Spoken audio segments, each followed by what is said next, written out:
Harda RTO में नामांतरण में फर्जीवाड़ा, बिना एनओसी के बदले वाहनों के नाम। फाइनेंस कंपनी ने एसपी से की शिकायत, ऑनलाइन गड़बड़ी से हुआ नामांतरण। शिकायत के बाद निरस्त की गई कार्यवाही। जिले के आरटीओ कार्यालय में वाहन रजिस्ट्रेशन प्रक्रिया में फर्जीवाड़े का मामला सामने आया है। आरोप है कि बिना नो ऑब्जेक्शन सर्टिफिकेट एनओसी के ही कई वाहनों का नामांतरण कर दिया गया, जिससे फाइनेंस कंपनियों को आर्थिक नुकसान उठाना पड़ रहा है। इस मामले को लेकर श्रीराम फाइनेंस कंपनी ने हरदा पुलिस अधीक्षक को शिकायत सौंपी है। कंपनी ने आरोप लगाया है कि कई वाहन मालिकों के नाम फाइनेंस की अनुमति के बिना बदले गए हैं, जो नियमों के खिलाफ है। इससे कंपनी की रिकवरी प्रक्रिया पर सीधा असर पड़ रहा है। कंपनी के मैनेजर कन्हैया जाट ने बताया कि यह एक सुनियोजित चूक प्रतीत होती है, जिसके पीछे गहरी जांच की जरूरत है। उन्होंने दोषियों पर सख्त कार्यवाही की मांग की है। हरदा आरटीओ राकेश आहाके ने इस पूरे मामले पर सफाई देते हुए कहा कि ऑनलाइन पोर्टल में तकनीकी गलती के कारण नाम परिवर्तन हो गया था। जैसे ही फाइनेंस कंपनी की लिखित शिकायत प्राप्त हुई, नामांतरण की कार्यवाही को तुरंत निरस्त कर दिया गया। इस घटनाक्रम के बाद आरटीओ कार्यालय की निगरानी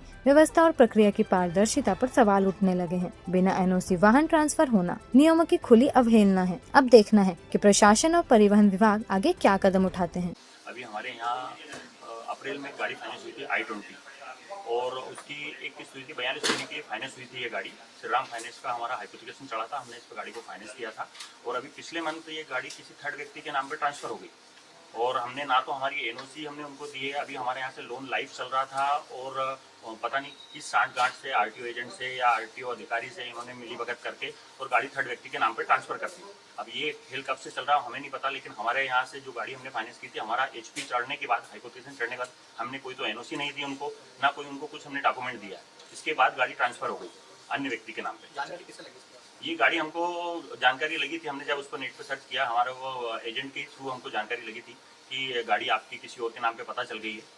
तो हमने जब देखा उसमें तो फिर हमने कार्रवाई की। हमने एसपी ऑफिस में आवेदन दिया, पहले थाने गए थे, थाने ने बोला ये कार्य क्षेत्र हंडिया का है तो आप हंडिया में आवेदन दीजिए। फिर हम एसपी ऑफिस गए, एसपी ऑफिस में आवेदन दिया और फिर आरटीओ ऑफिस गए। आरटीओ ऑफिस में हमने सूचना के तहत उनसे मांगा है कि भाई आप हमें बताइए कि किस दस्तावेज के आधार पर आपने गाड़ी ट्रांसफर की है। लेकिन उन्होंने कहा कि हम आपको 7 दिन का समय दिया उन्होंने कि 7 दिन बाद आके और दस्तावेज हम आपको दे देंगे।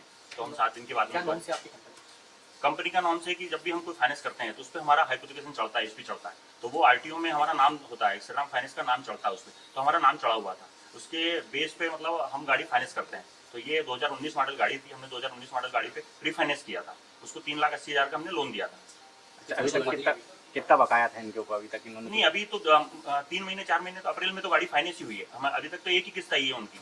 उसके बाद में हमको जानकारी लगी है कि ये गाड़ी ट्रांसफर हो गई, तब हमने इस पर कार्रवाई की। इनकी लगभग हमारी 13-14 हज़ार रुपये मंथ की किस्त थी इसकी। कहाँ के रहने वाले हैं? ये ग्राम भेरूपुर के हैं, कपिल जाट। तो किसी एजेंट के थ्रू ट्रांसफर हुई है?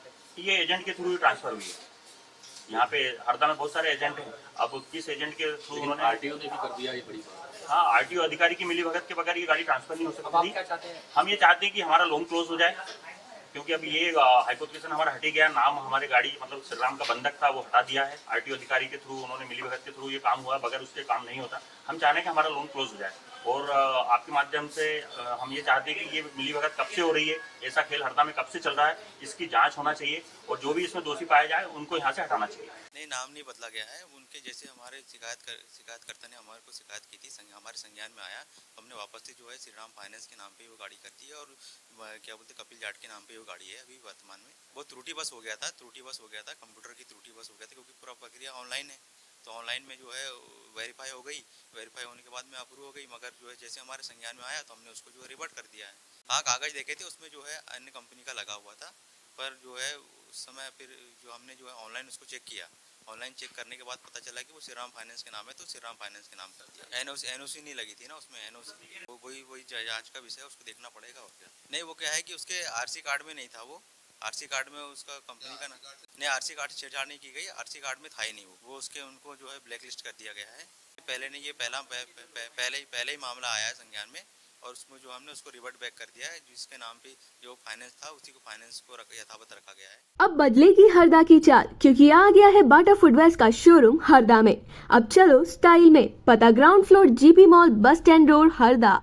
हरदा में जर्जर भवनों पर प्रशासन का बुलडोजर, जान माल की सुरक्षा के लिए लगातार कार्यवाही। 41 भवन चिन्हित। बारिश के दौरान होने वाले हादसों को रोकने के लिए जिला प्रशासन पूरी तरह अलर्ट मोड पर है। इसी कड़ी में नगर पालिका और राजस्व विभाग की संयुक्त टीम पिछले 3 दिनों से शहर के जर्जर भवनों को ढहाने की कार्यवाही कर रही है। गुरुवार को यह कार्यवाही शहर के सत्यनारायण मंदिर चौक क्षेत्र में की गई, जहां एक जर्जर मकान को तोड़ा गया। तहसीलदार राजेंद्र पवार ने बताया कि सुबह सभी जर्जर भवन मालिकों को नोटिस देकर खुद अपने भवन हटाने को कहा गया था। कई लोगों ने इस पर अमल नहीं किया, जिसके बाद प्रशासन ने खुद कार्यवाही की। इसी तरह ग्राम भुन्नास में भी 2 जर्जर भवन, एक आंगनबाड़ी केंद्र और पंचायत भवन को तोड़ा गया है। प्रशासन का कहना है कि कुछ भवन मालिकों ने स्वयं ही अपने मकानों को गिराना शुरू कर दिया है, जो एक सकारात्मक संकेत है। तहसीलदार ने कहा कि जनहानि से बचाव प्रशासन की पहली प्राथमिकता है। इसी उद्देश्य से यह अभियान चलाया जा रहा है। प्रशासन ने शहर में अब तक 41 जर्जर भवनों की पहचान की है, जो बारिश के दौरान किसी भी समय गिरकर बड़े हादसे का कारण बन सकते हैं। नगर पालिका ने आमजन से अपील की है कि वे अपने भवनों की स्थिति की जांच कर ले। यदि भवन जर्जर है तो उसे स्वयं हटाएं या तत्काल प्रशासन को सूचित करें, जिससे कोई अनहोनी ना हो। ब्रांडेड साइकिल की न्यू रेंज, कंफर्ट और स्टाइल का कॉम्बिनेशन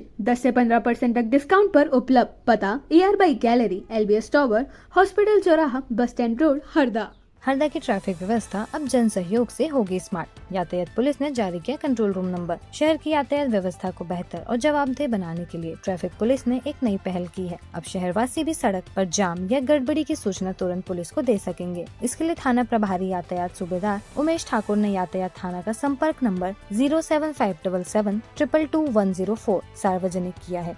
अब हर नागरिक बनेगा ट्रैफिक प्रहरी। नई व्यवस्था के तहत यदि कहीं जाम लगे, अव्यवस्थित पार्किंग हो या सड़क पर कोई अतिक्रमण की स्थिति बने, तो नागरिक इस नंबर पर तुरंत सूचना देकर मदद ले सकते हैं। सूचना मिलते ही यातायात विभाग की टीम मौके पर पहुंचेगी और समाधान करेगी। सूबेदार उमेश ठाकुर ने बताया कि यह नंबर 24 घंटे सक्रिय रहेगा। सूचना मिलते ही संबंधित क्षेत्र में पुलिस भेजी जाएगी। इस सुविधा से आम नागरिकों को राहत तो मिलेगी ही, साथ ही प्रशासन को भी ट्रैफिक निगरानी में मदद मिलेगी। अब बदलेगी हरदा की चाल, क्योंकि आ गया है बाटा फुटवेयर्स का शोरूम हरदा में।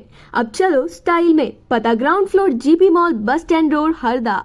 हरदा में अधिवक्ता प्रकोष्ठ का गरिमामय आयोजन। वरिष्ठों का सम्मान, नव अधिवक्ताओं का स्वागत। 2023 से 2025 तक पंजीकृत नए अधिवक्ताओं को मिलेगा मंच। बार की परंपरा और अनुभव से होगा परिचय। शहर में विधिक समाज में शुक्रवार का दिन विशेष और गरिमामय रहने वाला है। अधिवक्ता प्रकोष्ठ द्वारा वरिष्ठ अधिवक्ताओं के सम्मान और वर्ष 2023 से 2025 में पंजीकृत नव अधिवक्ताओं के स्वागत समारोह का आयोजन किया जा रहा है। समारोह का उद्देश्य वरिष्ठ अधिवक्ताओं के योगदान को सम्मानित करना और नवीन अधिवक्ताओं का मार्गदर्शन एवं उत्साहवर्धन करना है। यह आयोजन कानूनी पेशे की मर्यादा, परंपरा और नई पीढ़ी के बीच सेतु का कार्य करेगा। कार्यक्रम में वरिष्ठ अधिवक्ता ने अपने अनुभव, नैतिकता और व्यवहारिक ज्ञान साझा किया। वहीं नव अधिवक्ता अपना परिचय और दृष्टिकोण रखते नजर आए। इस अवसर पर जिला अधिवक्ता प्रकोष्ठ के सभी पदाधिकारी मौजूद रहे।